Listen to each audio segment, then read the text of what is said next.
Penanaman pohon di area terbuka dan rawan longsor digelar Polsek Kadudampit bersama Muspika, Pemdes Koramil Unsur Kepemudaan Taman Nasional. Digelar di area terbuka dan rawan longsor dan juga tempat camping ground pada Rabu 23 Agustus 2023. Menurut Kapolsek Kadudampit Ibtu Awan Kurniawan mengatakan, kegiatan dilakukan dalam rangka menyambut HUT RI ke-78 dalam tema Polri Lestarikan Negeri, serentak mulai di tingkat Mabes sampai tingkat polsek.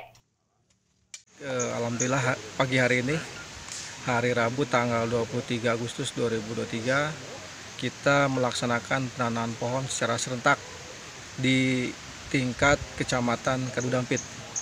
Untuk lokasi yang pertama di belakang kantor polsek, kemudian yang kedua di sekitar Cinumpang. Untuk kegiatan penanaman pohon secara serentak ini adalah dalam rangka memperingati HUT kemerdekaan RI yang ke-78 secara serentak dilaksanakan dari mulai tingkat Mabes Polri sampai Polsek. Baik, untuk di Kadudampit kita berjumlah sebanyak 78 dengan bibit pohon ada kayu putih, kemudian jati.